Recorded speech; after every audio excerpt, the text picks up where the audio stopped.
Hello all welcome back to my channel. This is Banu. And ఈరోజు వీడియోలో నేను మీకు బ్యాంకింగ్ అవేర్‌నెస్‌లో ఏ ఏ టాపిక్స్ నేర్చుకుంటే మనకి ఈజీగా ఉంటుంది.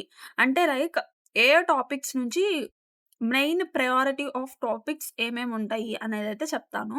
అండ్ అలానే నేను ఈరోజు వీడియోలో చెప్పబోయే టాపిక్స్ అన్నీ ఫుల్ ప్రెజర్‌గా ప్రిపేర్ అయినట్లయితే మీకు ఏ బ్యాంకింగ్ అవేర్‌నెస్‌లో అంటే ఎగ్జామ్స్ అయినా సరే మీకు బ్యాంకింగ్ అవేర్‌నెస్ గురించి అడిగినట్లయితే ప్రతి దాంట్లో కూడా సేమ్ ఇవే ఉంటాయి.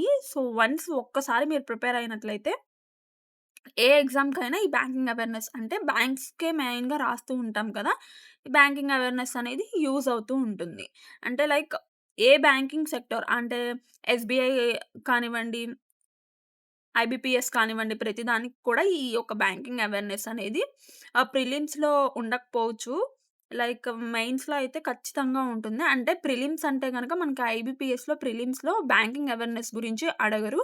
అదే ఎస్‌బీఐ పీఓ అయితే ఖచ్చితంగా అడుగుతారు. ఎస్‌బీఐ ప్రిలిమ్స్ కూడా అడుగుతారు. అండ్ అలానే ఎస్‌బీఐ పీఓలో గూడా ఎక్కువగా అడిగే ఛాన్సెస్ అనేది ఉంటుంది.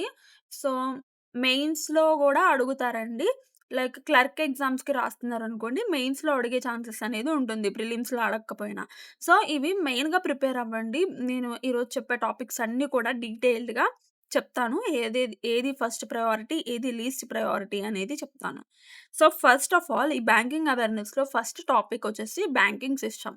అంటే మనకసల బ్యాంకింగ్ సిస్టమ్ అంటే ఏంటో తెలుసుకోవాలి. ఇది ఒక టాపిక్ అండి. ఇందులో మనకి చాలా ఉంటది. అసల బ్యాంక్ అంటే ఏంటి? ఇందులో ఏమేం ఫంక్షన్స్ ఉంటాయి? బ్యాంక్ యొక్క రోల్ ఏంటి? ఇవన్నీ కూడా ఇందులో ఉంటాయన్నమాట.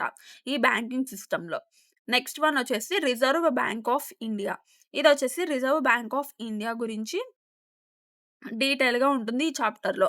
థర్డ్ వన్ వచ్చేసి regulatory authorities in Indian financial system. So, ఇదొక topic. And the next one important finance institutions in the Indian financial system.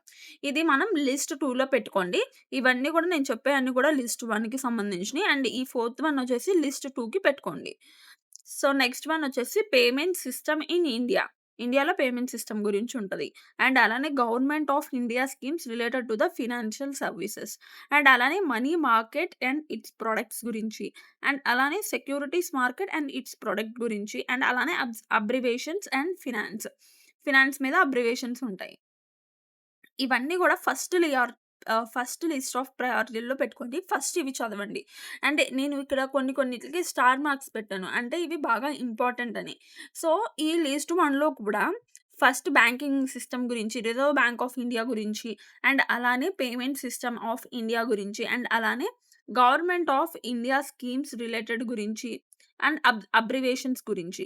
First ఈ ప్రయారిటీ ఏవైతే నేను స్టార్ మార్క్ పెట్టానో ఇవి నేర్చుకున్నాక మీరు లిస్ట్ 1లో ఉన్న రిమైనింగ్ టాపిక్స్ ఉన్నాయి కదా! అవి నేర్చుకోవడానికి ట్రై చేయండి. అంటే ఇప్పుడు స్టార్ మార్క్ లేకుండా ఉన్నవి ఏవైతే ఫస్ట్ స్టార్ మార్క్ పెట్టానో అవి మొత్తం కంప్లీట్ అయిపోయింది అనుకున్నప్పుడు వీటిలకి రండి. ఇవి మోస్ట్ ఇంపార్టెంట్ అని స్టార్ మార్క్ అయితే ఇచ్చాను. అండ్ అలానే లీస్ట్ 2లో ఉన్న ప్రయారిటీస్ ఏంటి?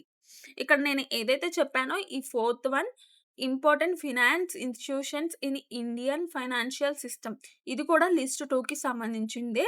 సో, ఇది కూడా లిస్ట్ 2లో. నెక్స్ట్ వన్ ఈ లిస్ట్ 2కి సంబంధించి different types of banking deposit products. And అలానే different types of loans products. And అలానే monetary policy, non performance assets, and అలానే priority sector lending, and also personal norm. And also అలానే list 3కి list 3లో మనకి ఒక్కటే నేనిచ్చాను. ఇదొచ్చేసి ఏవైతే ఆల్రెడీ మీరు ఈ లిస్ట్‌లో ఉన్నవన్నీ గూడా కంప్లీట్ అయిపోయాక అంటే లిస్ట్ 1, లిస్ట్ 2 కంప్లీట్ అయిపోయాక మీరు ఈ లిస్ట్ 3లో ఉన్నది ప్ర ప్రయారిటీగా పెట్టుకోండి. సో, ఇదొచ్చేసి different types of banking activities. So, ఏవైతే నేనిప్పుడు టాపిక్స్ చెప్పానో వీటన్నిట్లి నుంచి పక్కా క్వెషన్స్ అనేది రావడం జరుగుతుంది. సో, డెఫినైట్‌లీ ఇవన్నీ కూడా ఒకసారి డీటెయిల్డ్‌గా నేర్చుకోండి. ఏవైతే స్టార్ మార్క్స్ పెట్టానో వాటిని మెయిన్ ప్రయారిటీగా పెట్టుకోండి. సో, ఫస్ట్ నుంచి ఒకసారి చూసుకోండి. ఇవన్నీ కూడా ఏవైతే స్టార్ మార్క్ పెట్టానో అవి first priority and star mark లేనివి సెకండ్ ప్రయారిటీగా ఇచ్చుకోండి లిస్ట్ 1లో. అండ్ అలానే లిస్ట్ 2లో గూడా ఇవన్నీ గూడా చూసుకోండి. సో, మీకు గాని ఈ వీడియో నచ్చినట్టయితే మన ఛానెల్‌ని సబ్స్క్రైబ్ చేసుకోండి. Thank you.